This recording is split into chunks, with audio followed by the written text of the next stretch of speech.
So this is an event that is tied to a larger conference that is going on currently called Photography's Shifting Terrains, which is the first major event organized with the collaboration of the Research Institute at NYU Abu Dhabi and the newly established Center for Photography at New York University Abu Dhabi called ACASA.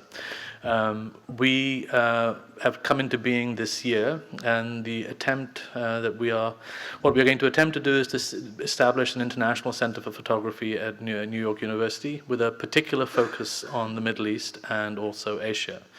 And what we are intending to do is to create a collaborative network of scholars, artists, archives across the region and also more broadly internationally.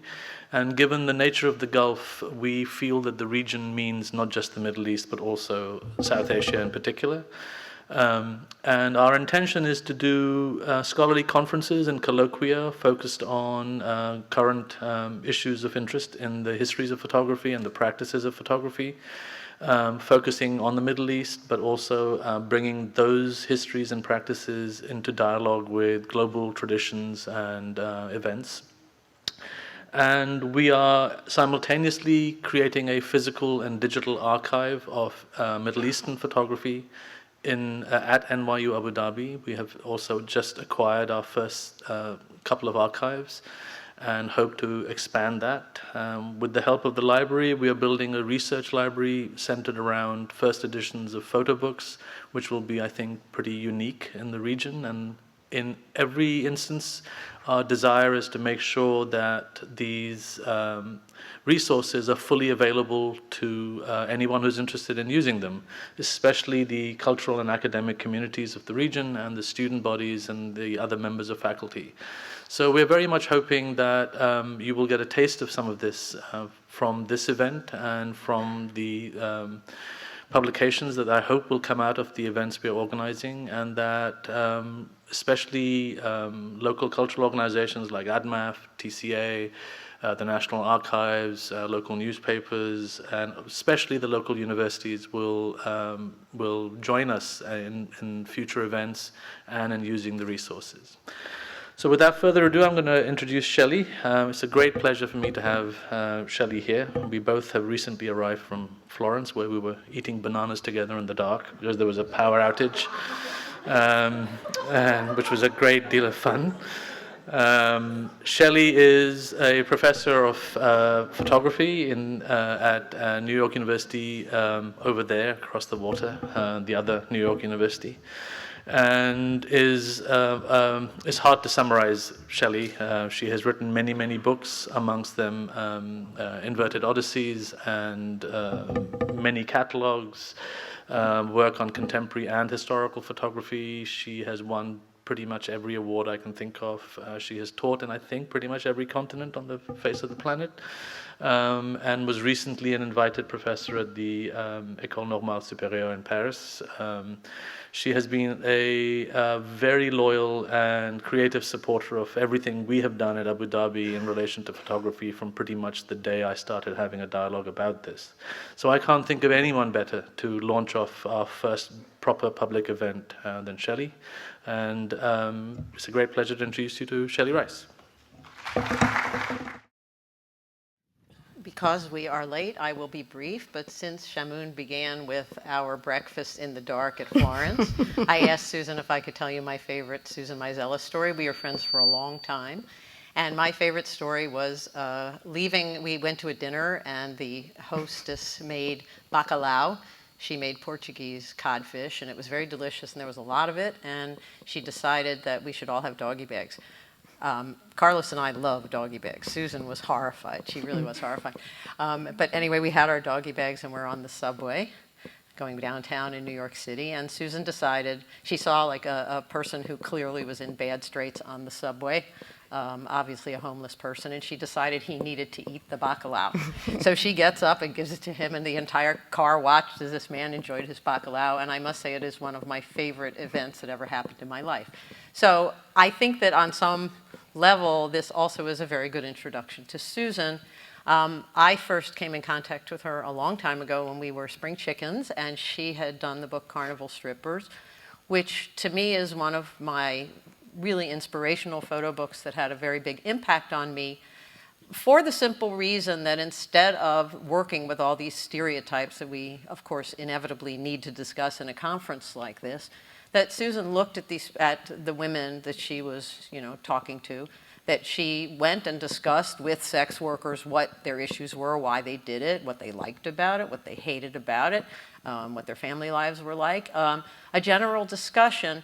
And whereas Susan Sontag speaks about people being photographers being a tourist in other people's reality, I have found Susan to be absolutely the most sensitive tourist I've ever seen, whether she's dealing with people in her neighborhood, or whether she's dealing with people in other countries. Her eye for the detail, her respect, first of all, for human life and the dailiness of it, her understanding of the layers in which it operates globally, her understanding of the differences in the way people define their daily life. I think that she belies Sontag's statement with her enormous respect for humans. And on that, I will let you go. Well, maybe it's better to be a sensitive tourist. It's still an acknowledgement of where you begin, and I think I'm going to just jump into a kind of journey, a journey that takes me back to almost 25 years ago. When I crossed the border of Iran-Iraq, I barely knew where Kurdistan was, so I had to look at a map. And I think history pulled me in 1991.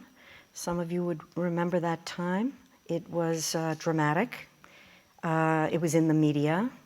But I don't think I could have personally imagined doing that if I hadn't spent a decade in Latin America, which had had similar turmoil, regional turmoil. So I also think of my body as an archive, though we're talking about other kinds of archives. My body is also an archive.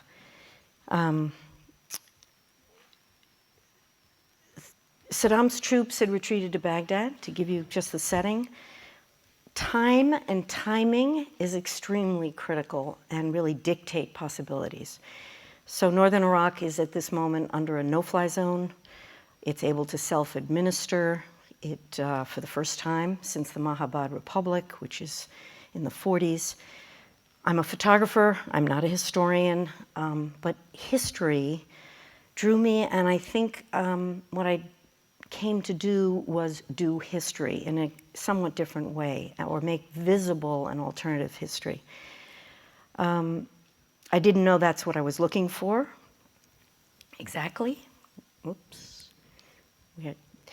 But I had heard about 4,000 Kurdish villages that had been destroyed in the 1988-89 by Saddam Hussein. So this is the beginning of what I would look at now as 4 stages. I didn't know where they were going to lead me, but I think the first one is really clearly the documentation of the Anfal campaign, which was a record of the forced eviction, and really the counter-narrative that we were reading about. It was not, there was no visual evidence, though there was plenty on the ground. No one had entered northern Iraq. So this is Khalediza, a town of 70,000 people, which was systematically leveled by Saddam in that period. So there's small signs of life within the ruins. Some people stayed, most people fled, both in the direction of Turkey and Iran. And I was really in search of visible evidence. The evidence, as you can see, the shirt, the life that is living below the ruins, and trying to figure out how to do a kind of visual methodology. As you could see the image before, it's rubble. There's almost no evidence of any structures. And what I begin to see is small other kinds of signs. So this is the clothing that was wrapping the bones of anonymous bodies, left so that others could identify them. So this notion of an evidential photograph, which in some ways always seems, a photograph is always inadequate, including these. They're still subjective, they're objectifying, they're considered too raw, they're fragments, but nonetheless they served in this period to just point backwards, back in time. So even documenting the full forensic process of the exhumation of the Kareme gravesite, the mass gravesite, again, it's the bones that reveal the concealed events, 33 men executed. So it's also a period where there's a reaffirmation of the documentary practice and the beginning of a human rights movement that uses this, points to genocide.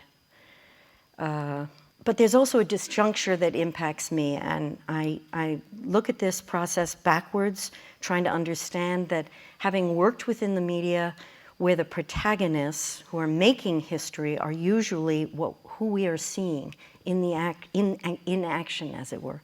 So the part of my life spent in Central America, Nicaragua, El Salvador, the protagonists were the story, and here we have the protagonists that are no longer present. So something about this unfall, realizing I was documenting the past, or documenting the present to record the past, began this notion of a shift, I think, in trying to track back my own process.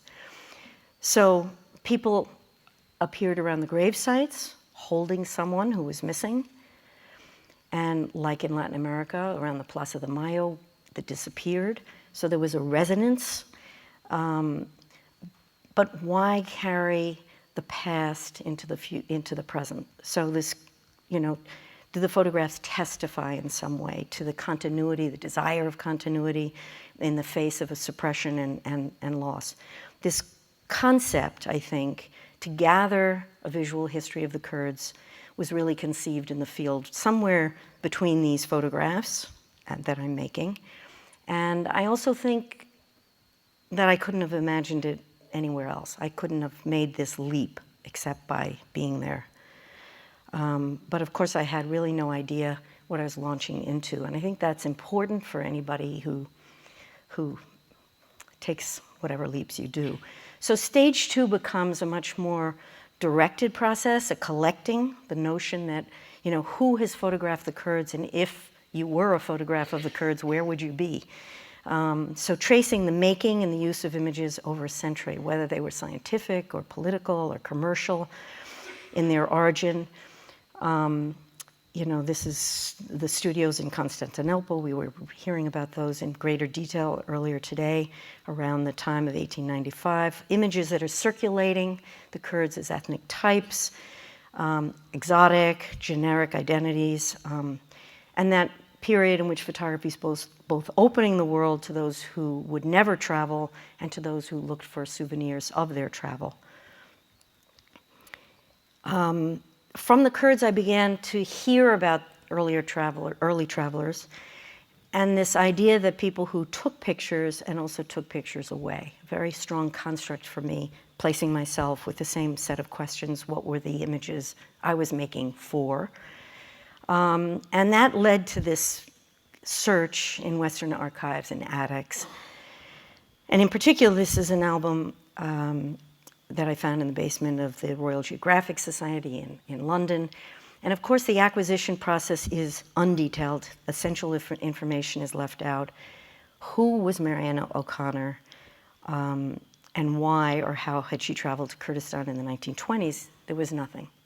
So I think these are sort of trigger moments, and in seeing this album of Lynette Sohn, who's in the hat on the bottom image. She's 19. I'm seeing Lynette Sohn in this hat on the left. She's the wife of the British colonial administrator Sohn, next to Adela Khanum, who's the Kurdish leader in Mesopotamia. So I'm really seeing myself at the same time as kind of in a timeline of image makers, and that's the moment where I realized that Lynette Sohn at 19 brings a camera, images herself along with her husband, and the powers at that time, and then wondering about other images that are being made by other missions and missionaries, colonialists, anthropologists, travelers. That's sort of this trigger moment. Each with a different mission, each leaving a mark. Together, these photographs as objects revealing a history of encounters and a history of representation. And that's really what I begin to be fascinated by. Now, understandably, I'm unlike private albums, I'm not given access to state archives in Turkey or Iran. The images, and this one in particular, was stolen out of a public collection. It's of Said Riza, who's one of the rebellion in Turkey, taken by a Turkish military, which was recovered by a Kurdish scholar.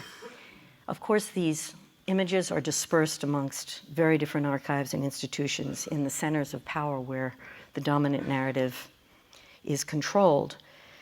And counter to that, surprises such as this photograph collected by a U.S. consul, the U.S. consul in Iran, William Eagleton. He saved the few records of the Mahabad Republic when those aligned with the Kurdish movement in 1946 removed all the traces as it collapsed and burned all the documents and the photographs of themselves.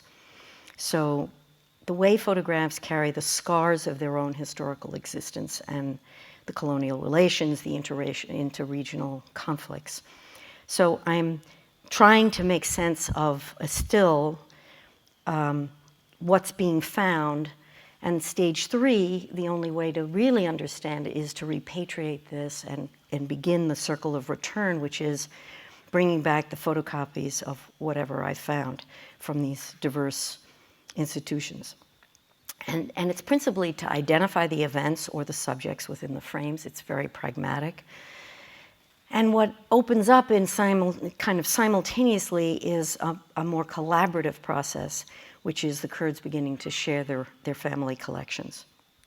I'm using Polaroid negative, positive negative Polaroid film, which seems like the perfect medium, which makes visible the contributions each family is making.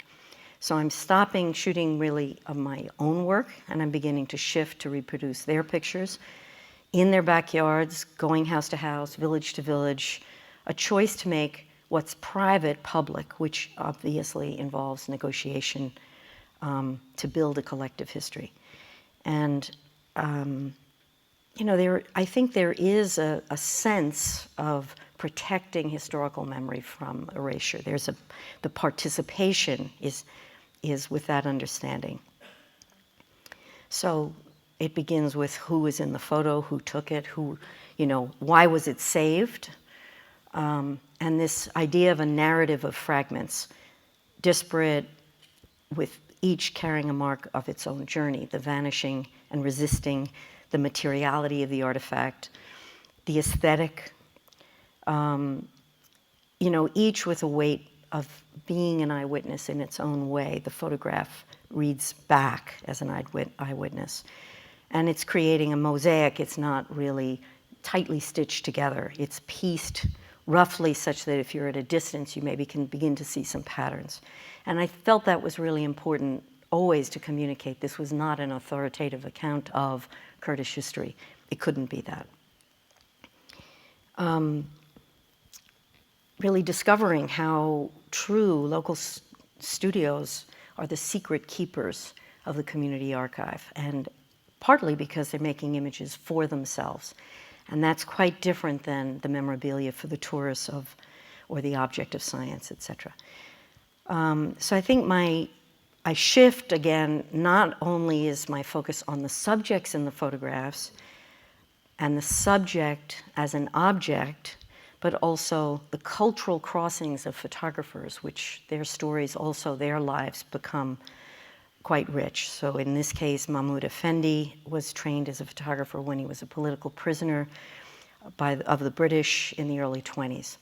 So those histories wrap around many of the photographs. So the stories of the making, the protecting, Ju Mukriani from Iran in the 1920s, making photographs documenting Kurdish daily life.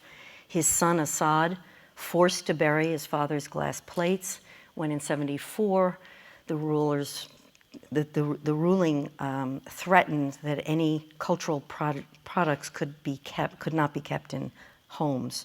So he literally buries them in his backyard. Glass plates that are only uncovered when in this period of the no-fly zone, when he felt they were relatively safe. And so this active, very active gathering process, crossing borders, cross-sectarian religious divisions, maybe the privilege of an outsider, quite difficult to do when you position within, thinking about the opposite kinds of historical conditions. Unlike Turkey in the USSR, post-Stalin, this photograph could be made. Tolerance of the differences of the Kurdish customs, language, and beliefs. Tolerance, in fact, led to celebration of national identity of other and Kurdish ethnic minorities. Again, the selection process becomes inclusive of many voices, not just my own. I'm being led to discover what's forgotten, what people feel has been forgotten, and the smaller and the hidden histories, not just the great, the famous agas and sheikhs. So there's a sort of thin thread of women highlighted in subtle ways, I think, throughout the book. Leyla Berhan, the daughter of the last emir of Kurdistan, was known to have performed exotic harem dances in Paris, and this is a record of that comes from Paris. And the reports in the book, you have the reports and the reviews of her performance. Or Margaret George, who was an Assyrian Christian, the only woman to fight with the peshmergas until those that are fighting now with the PKK. The photographer, Zahir Rashid, told us the story about the loss of nearly all his negatives, which were destroyed in a bombing. And he didn't focus on the few prints that remained, but he did want us to know about Margaret. So it's the way the mind works in terms of Margaret was, and there are multiple images of Margaret. She appears with her father, with her sister in different dress. She becomes a kind of heroine in a local history. So I think a lot of this work becomes, how do I contextualize images with stories? Building them out with oral, with written testimony. In this case, a father does not tell me why the photograph was made. He just wants me to know who each member in the photograph have become, who they've become. And in Russian, you could read the scribbles that say an engineer, a chemist, a pharmacist. He wants us to know the photograph. He envisions the future of who they've become, not the moment of the past. And there are images that when they get seen and circulated, and this one I remember very well seeing and thought of myself, who made that photograph? Who could have been there? I mean, to be at an execution, this is just on the cusp of 1979, when Khomeini takes power in Iran. The picture is a Kurdish execution. It was distributed anonymously by the AP. It's the only photograph given a Pulitzer anonymously. So there's stories and counter stories. The story of how the photograph escaped to the AP, the story of the mother who now lives in LA, the two of her sons are in the photograph. And 30 years later, the photographer finally felt safe enough to reclaim the authorship of the image, Jahangir Razmi. So each of those stories are embedded around the image. This image of Saddam's troops celebrating the death of their victim, found inside 18 tons of military documents that the Kurdish peshmerga reclaimed from the Iraqi intelligence files when they, just after they took over the northern part of Iraq. So this gathering process leads to scrapbooks. It's a very, the scrapbook is the perfect medium for this gathering, not knowing how things will weigh out, what things will make sense, what belongs stitched together. And it's clearly a complex and collaborative process. I'm working with a network of international scholars. I couldn't have done this work without them. There are also regional and cultural and social guides through this history. I'm not doing it alone. It's very important. I'm I am, in a way, like the needle stitching through, or the thread through the beads of a. Each feels very, very precious. Everything found is very precious. This idea of unburying what was buried, or gathering what was dispersed, or the work of some combination of exhumation and reclamation and recollection, and it felt like, for the first time, I had a role, I had something I could maybe contribute, again, from the outside. So the next stage, post-repatriation, is really then, what's the form? What do you do with whatever it is you have? And the idea of a book really is an expression of an imagined community. It's called Kurdistan in the Shadow of History. It's a construction. It's kind of like a family album. It's also an object, I think, of inquiry. It is fixed, because that's the nature of books, which is problematic. It's linear. I'm trying to account for multiple parallel histories from distinct regions. It's strange that the book contains what's not in one location. There's something powerful about that. But there are also 24 million Kurds. There's no homeland, and there's no national archives. So the construct of making this object as, you know, it becomes, the weight of it, I would say, becomes more critical trying to figure out a way to organize it chronologically, interweaving the regional narratives through time, and wanting time essentially to be the thread of feeling 100 years, feeling the artifacts, seeing them as objects, moving from warm to cooler tones, or from the feeling of an albumin print compared to a glass plate that's been broken. So the scratches and the tears and the worn edges, something that was saved, you know, this feeling of saving something was tremendously important throughout the process. Or the backs of the photographs, and you can see on this, the design of the page, activating the hand that was part of the relationship. So the design is a very critical element, and it's fortunate in the mid-90s, Quark was designed, an amazing tool. Now it's InDesign, but at that time, you could be in your own studio and layer. And layering became the motif of the design, obviously. To contrast multiple perspectives, the page is the elements on the page are all in conversation with each other. They're counterbalanced. So the first aerial bombing is the photograph on the left by the RAF, and the camera's instrumental, of course, in documenting their success. And the target below, to the left, you see the British flyer that warned of the attack in 1924.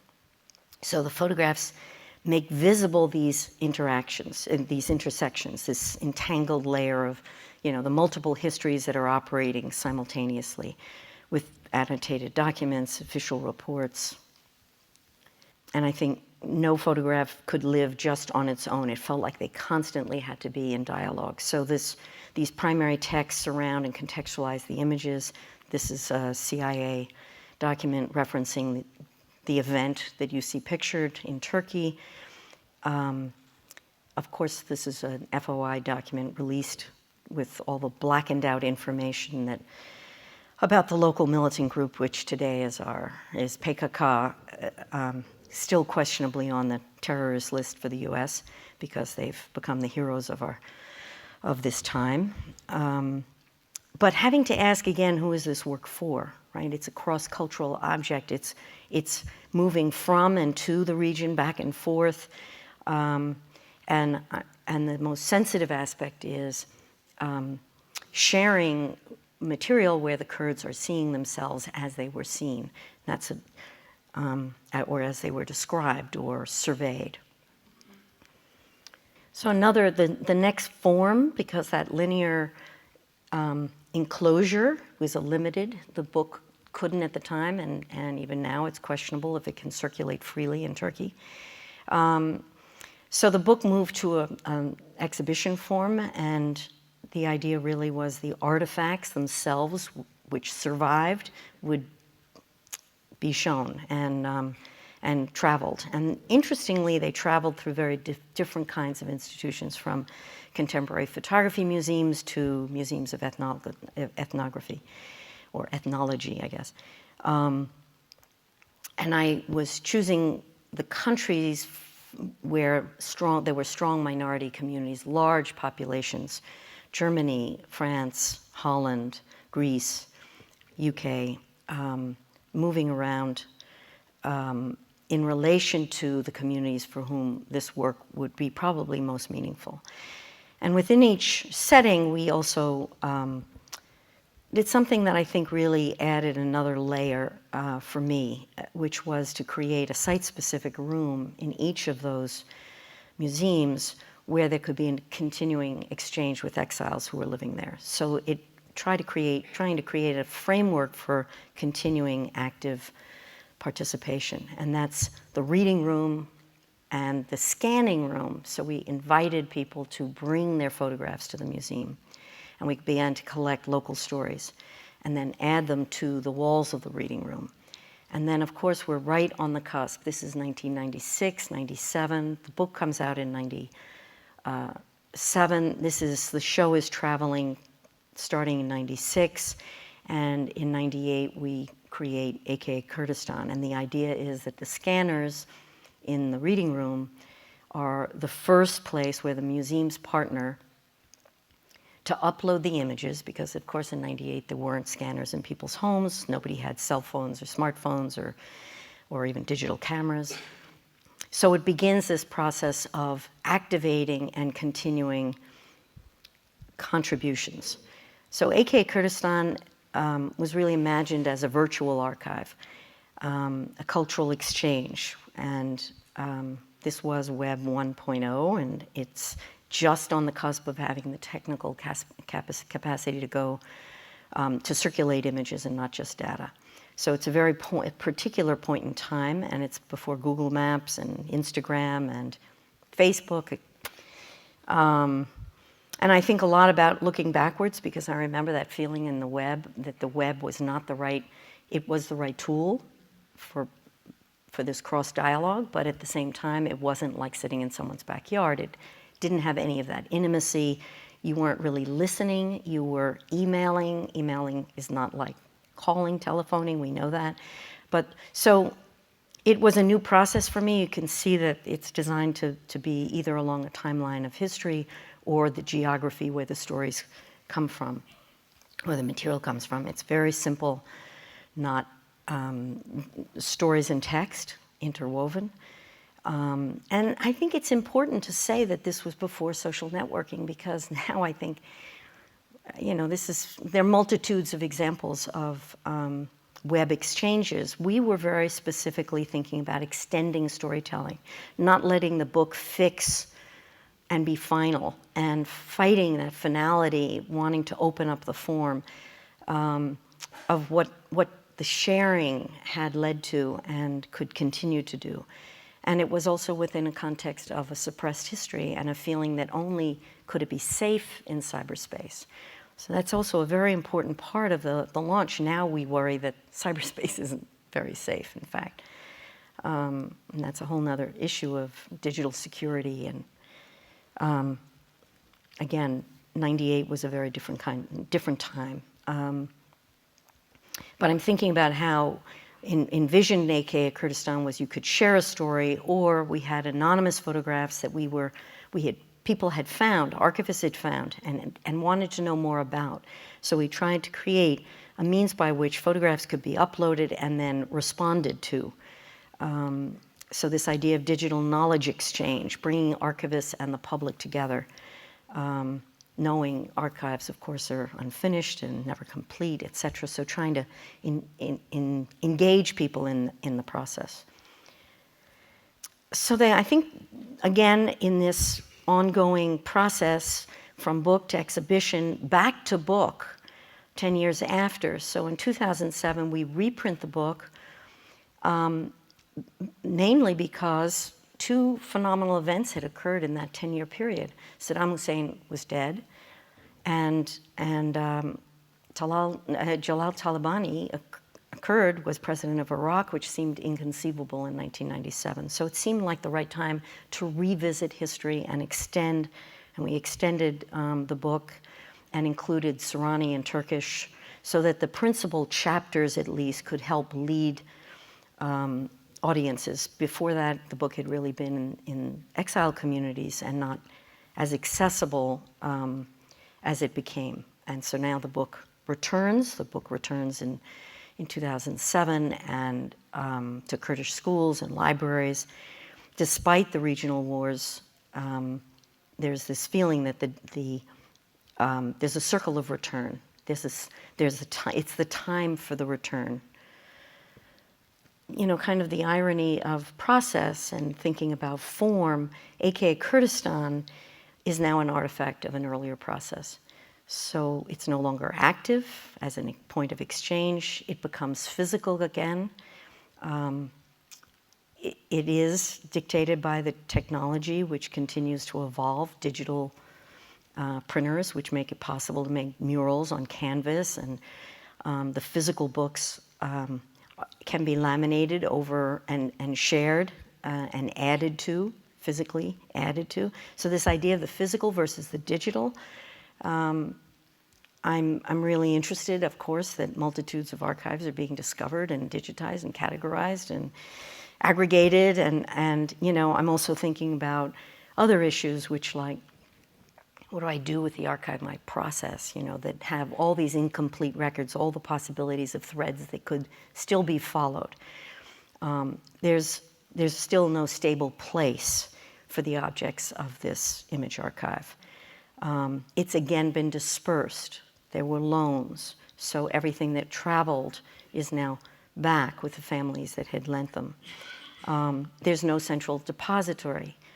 There's no Bibliothèque Nationale, there may never be a Library of Congress. Where does it belong? So it's sort of suspended, and it's a strange question, you know, to have it remaining within my archive, as if it's my process. I don't know where it belongs, and we had conversations earlier today about where archives belong, a body of work. I'm just going to end with really this image, which for me is still, the photograph is still the place where everything begins for me, the moment of an encounter, a relationship, an engagement with an object. But it's in time and it's over time. And, you know, I still ask, what does it mean to make or hold a random frame from the flow of human experience?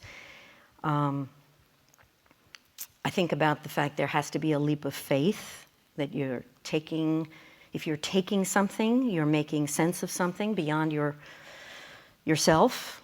And, you know, I think of the Kurds here with this, on one level, desire to share, with the hope of survival, and some concerns that they know and their images still face an uncertain future.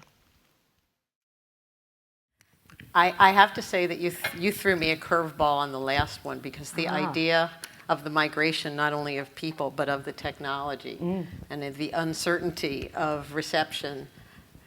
You know, it's not only that the people don't know where they're going, or an archive, which is very large, but the entire framework. The whole region. Entire framework. The whole region. Yeah, and the inability not only of the people to go back, but the book, and then this moment when the book can go back, you know, it creates a lot of layers. Yeah, and I think of them as kind of like that.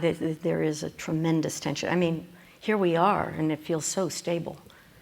And not very far away, it feels so unstable and so unsure. And so having something, what is the thingness that we have, and, you know, what do they have at the end of all of this and carry forward? There's so many angles of reflection somehow.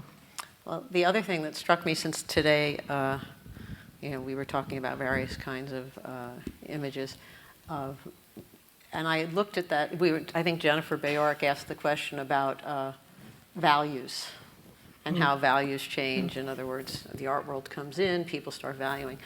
And as you showed that the image of the firing squad, okay, the picture on the front page of the New York Times, paper of record, and then you said that image won the Pulitzer Prize. Now that's completely loaded because, again, our culture values that image over other kinds of images. Obviously, we respect him, etc. But I thought also, as you showed that, not only about the valuation of that kind of image over other types of images that would be much more about people being kind to each other or living daily lives or etc. And then I also thought about the fact that you did this after you did Nicaragua. And you spent a lot of time there and you photographed history, historical events, the things that create instabilities, the people's aspirations in that direction. And so the photographs you made were at that kind of pinnacle of history making. And it's interesting to me that you then came back and decided against that you made a decision with this. Obviously, you were too late to photograph the houses coming down, but I don't think that's the reason. The reason was to recreate and reamass and re-envision senses of history in another direction. And how does that? Wow, that takes me in like 5 directions, but because I do really remember seeing that photograph, and the most disturbing part of it was that when I returned and in the midst of this work found that photograph again, I realized that I hadn't remembered they were Kurds. So I was so impacted by the immediacy and intensity and imagining the photographer there.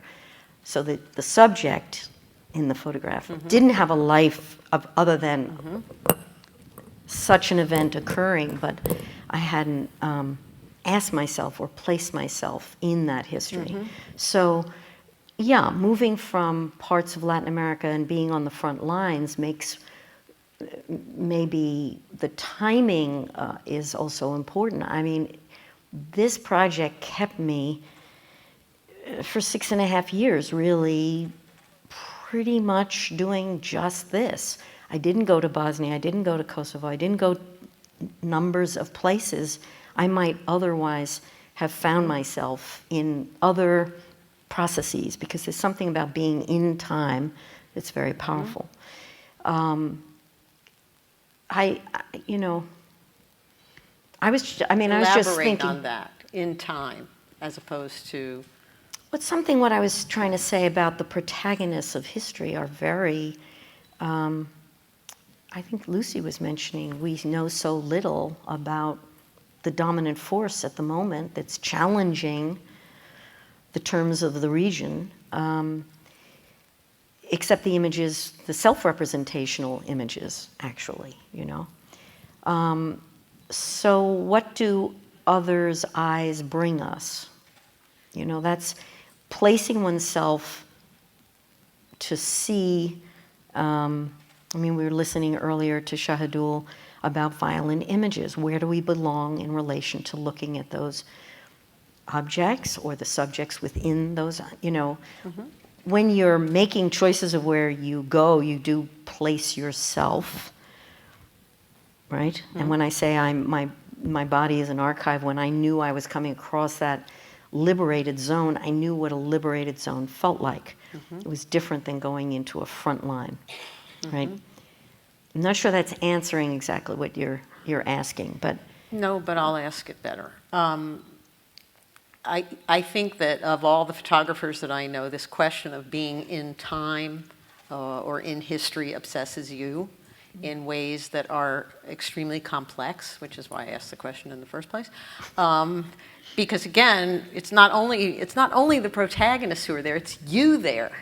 And there is this front line of history, and you're following it, and you're recording it, and you're allowing everyone to see it, which gets us to our favorite issue, visibility, but we can go back to that, because right now I'm in time. So we're moving, and but what interests me, I mean, because I certainly have seen you in relationship to the Nicaragua work and what's happened as time has moved forward on the situations that you photographed, for better or for worse, and also, of course, what's happened with those images becoming iconic and no longer contextualized in history, that I know that these things are things that preoccupy you enormously. Not only taking an image, but an image's relationship to ongoing history, et cetera, et cetera. And so this question also, because in this particular project, you know, like I said, the front line had come before you, and the idea of amassing the past, it's an unusual action on your part, and I just wanted you to expand upon how that put you in time. And also, I will throw out what we said we wanted to talk about our generation, photographically speaking, and how there were certain demands we've made on ourselves in terms of amassing the past. You can go there too if you want. Ooh. Well, I think what I was talking about our generation is that I didn't have a roadmap. It's really important to say this was, so when I tried to point to triggers, I'm really trying to be, I'm reflecting on not knowing exactly the point, but there are points where it goes back to the body. You stay or you leave. You come back or you don't. There are some real, and where you go and why you stay and how long you stay. And we have other examples here of people. The staying power of something is, you know, is it only the act of the photographer, be it the curator, be it the archivist? I mean, the staying power of digging deeper, to have to know something, to search, to be on a search, to understand. I just think I got pulled out of time as time in a certain way moved on. When I say I didn't go to Bosnia, because I could list the many things that were photographed in that 6 to 7 years, dramatic. Rwanda, I mean, big historical events that my former past of working, especially in the framework of human rights, might have led me elsewhere. But this seemed like, you know, I mean, it's very hard to know what you can contribute, honestly. You know, it's not just another image anymore. It's something about frameworks of thinking, or something that it just evolved. It just felt like it just evolved. It just felt like it just felt right, and it felt.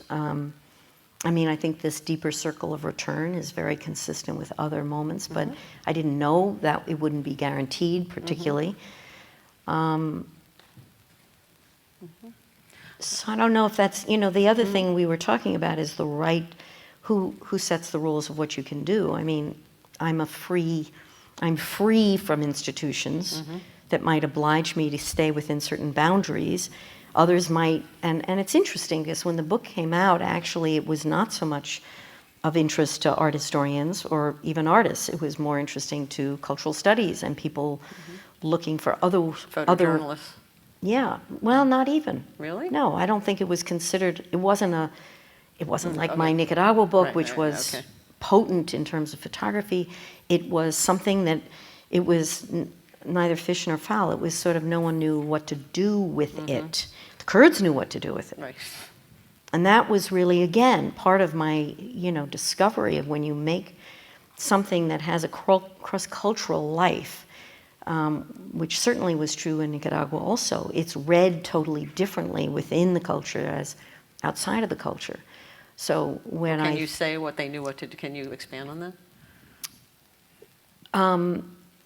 That you have to understand that in terms of, slightly differently with Nicaragua and Kurdistan. First of all, one of the biggest events that happened when I was in Nicaragua was that the opposition newspaper was bombed towards the end of the insurrection against Somoza, and only Somoza's archive survived. So it was a huge event. It was like history was wiped out, and it only lived with anyone who had been there and left. That is probably one of the big pieces that I take in my body going to Kurdistan, that other people have done that historically for a century. So I become very interested in being in this timeline of image makers for whatever purposes they've come and gone. I think another thing about the object, in Nicaragua, it was disturbing when people began to look at the work, which was my selection of 70 plus images, and the leaders were not present. It was about the people who insurrected. It was not, it didn't do the appropriate naming of the power at the time. So if you look at then the way the Kurdistan book is experienced, it's experienced in exile of a very fractured and dispersed culture that has no place to be that they can be sure is theirs. So this process of collecting engages lots of different people from various points of reference, and none of them see it all until it's there together. And then it becomes this kind of, when I say family album, it's because suddenly their lives are interwoven in it. And if you go to Kurdistan today, I'm sure it's a gift of the state to say, here we are. You know, we're here, but we're here. Right. And I think that's not what I assumed. I assumed I was making it for us out here to see ourselves in play in a region where all these cross-cultural political tensions live, and unpack that, or, you know, strip it back so it was more revealed. So I wasn't thinking I'm making this for them. I was thinking I was making it for us, and it becomes something that circulates in and out of time for that reason. But it's also certainly made visible, and this is, again, our favorite thing, this idea of visibility, and one of the ways in which you work is not only the obsession with history and time and the various ways it flows, but also you tend to focus on things that are not so visible. In other words, you went to see the villages after they were gone. There were no people visible. There were traces of people. There was nobody there. And nobody had been there really to see that, or nobody that was allowed to report it. And the issue of, first of all, the Kurds in various countries, and also what had happened to them was an invisibility, in the same way that the carnival strippers were an invisibility. They were a spectacle. They were physically there. But who can be visible, how they can be visible. So what you did in this book was make enormously visible the cohesiveness and history of a people who, at that time, they were ghosts. They were traces. They were floating around, and people, again, for outsiders, as you know, their state dissipates, the archives dissipate, and they were not just, you know, you made visible their plight and their issues and their home lives and their mothers and whatever. So I think that's also a function of your work. The only word cohesive, because of course they're not a cohesive community, and they're fiercely as divided in different ways, in multitude of ways, but it's this illusion of the imagined community is what they share. So, you know, that's big. That's a big thing. So it's the idea of themselves to someday be, whether it's a state, a nation, you know. But I think there was something else you said there that I was thinking visibility because. And that is supposedly what photos do, for better or worse, often. Yeah, I just lost the thread, though. It was something about the visibility, the need for visibility. I remember one of the strangest moments with the show traveling. I think it was in Frankfurt at the Museum of Ethnology. And there was a big entryway, and over here was a Kurdistan show, and over here was a show about Japanese work from Japan. And I literally watched people go up based on their ethnicity and follow the path. So for the Kurds in Germany at that time, there are over 500,000 at that time, I don't even know now. the visibility was they were in the Museum of Ethnology. They existed, and this is again in times of tremendous turmoil. 97, 2003 is the war that then leads to now another 10 years where there is more stability in probably northern Iraq than there is in the rest of the region. So now the Kurds, we read about them on a daily basis. Obviously, we didn't in the decade that I'm doing this work, but that's the need to be visible or to be known within the communities in which they live, to be known to be different than. And, tremendous tensions that still exist inside Turkey. There was the AK Kurdistan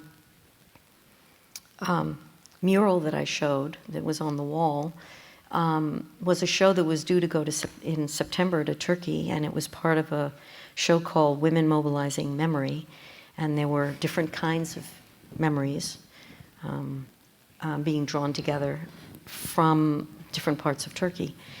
And that exhibition, my participation in the exhibition had to be changed 3 days before it opened. They didn't want the map to be rendered.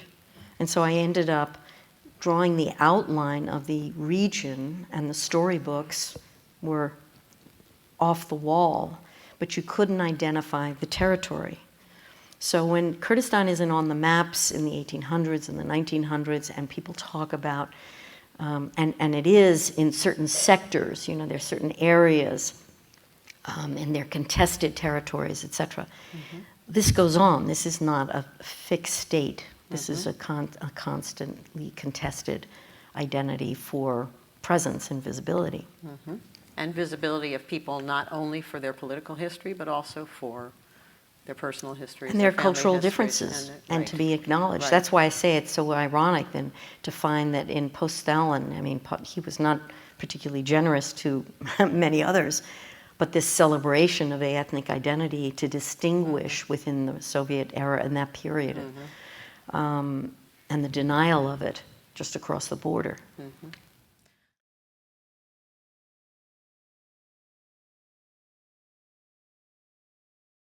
It's a fascinating and profound lecture you've given us, and what I want to address is the issue of evidence and how you see a distinction between yourself as fundamentally a photojournalist and then becoming a curator.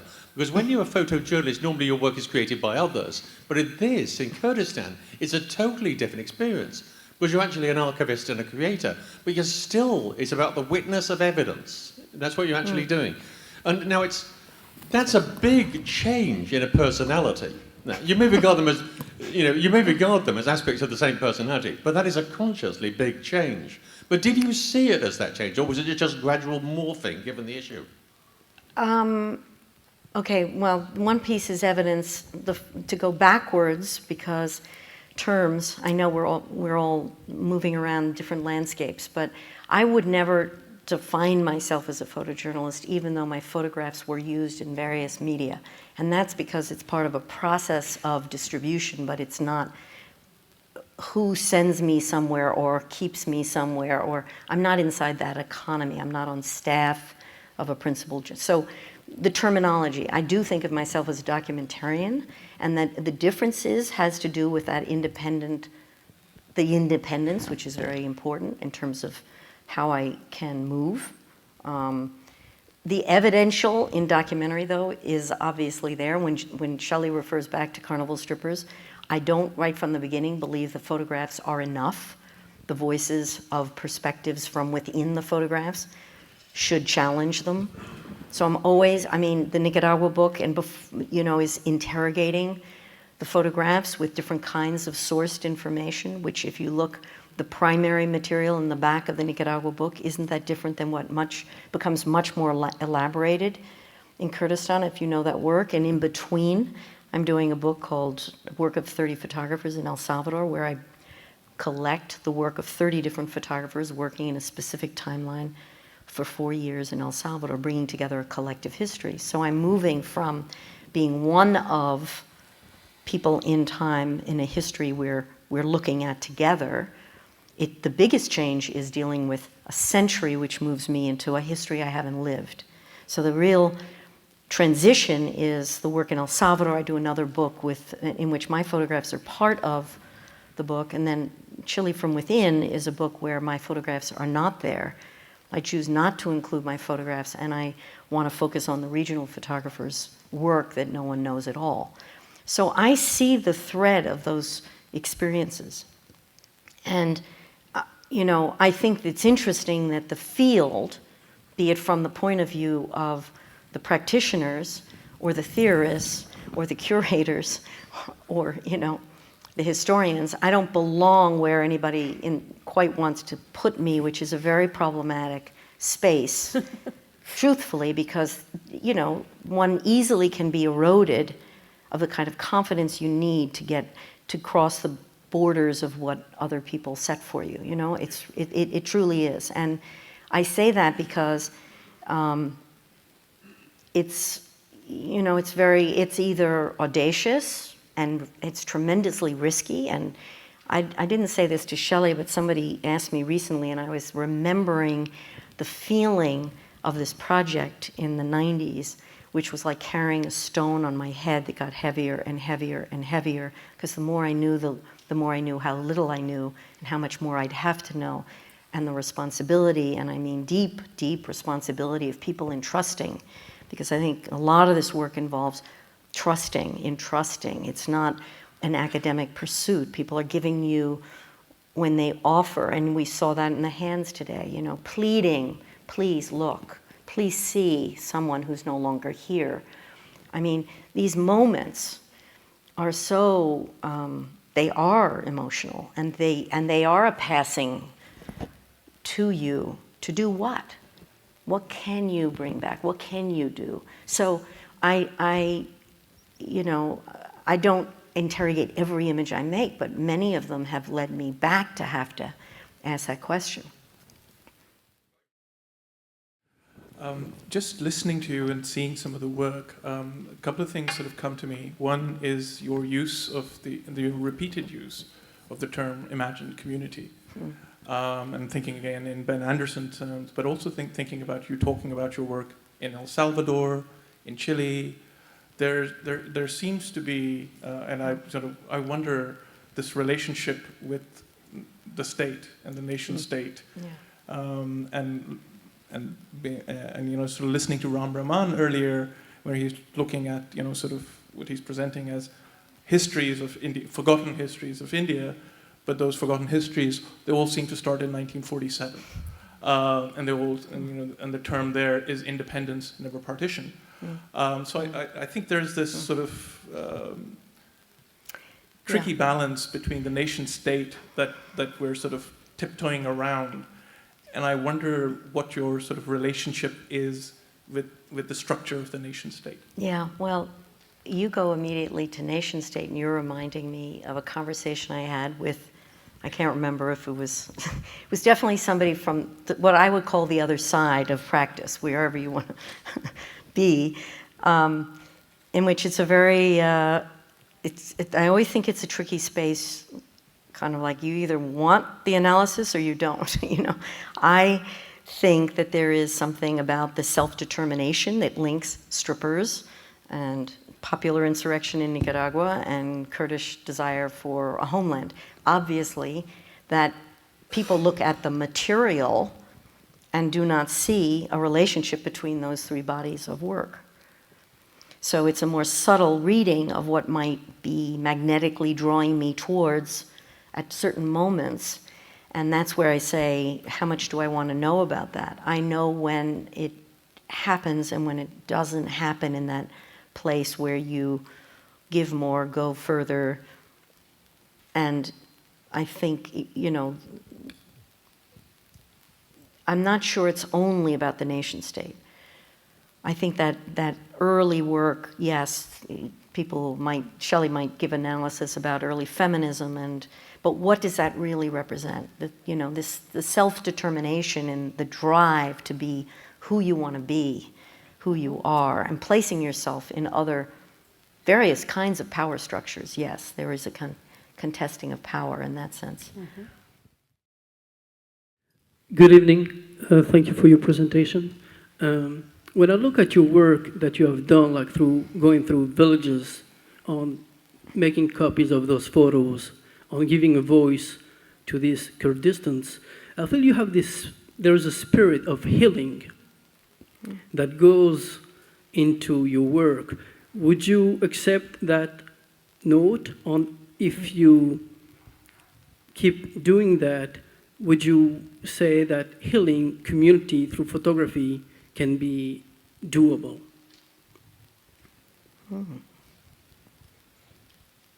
Well, actually, let me start while she thinks. Again, from the point of view of an outsider, obviously. I think that what I see and what I was trying to get at in my introduction is that one of the things I've learned from Susan is that it's not only about visibility in terms of like Facebook, you know, that what it is paying attention to people. It is not seeing surfaces. The healing is when somebody asks you questions, listens to your answers, and accepts you for who you are and wants to know what that is. And frankly, that happens so rarely. And certainly, like I said, when I was young, and yes, I could go on and on about a feminist narrative, but that's not what I learned.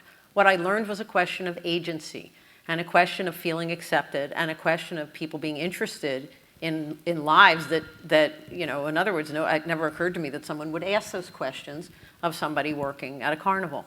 And that, to me, it was healing to me as a woman.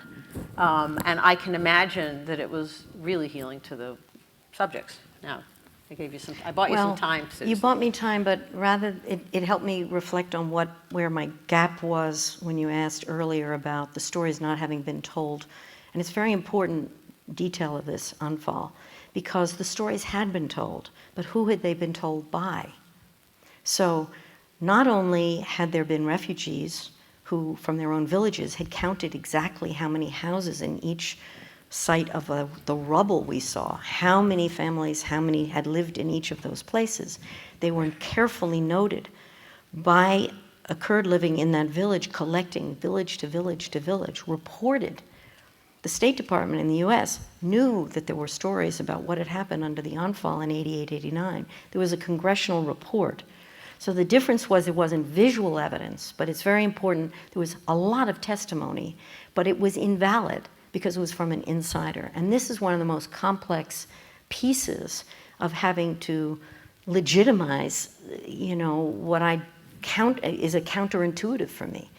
Because to me, the insider does have this, you know, these two responsibilities are sort of meeting in the middle, if you follow me. In other words, they can't tell their story because maybe no one is listening, or they hear, but they don't want to know. And somehow being the person who hears and carries it out legitimizes what they've said. But that's a terrible kind of, at the same time, disconcerting reality. And that goes back to what you're saying about the hearing. I want those voices to be on their own heard. I don't want to be someone who channels them, you know? So that's the contradiction. I just want to release them if I can, or if they have to go through me, I don't want them to be about me. And that is a very complex piece of this puzzle.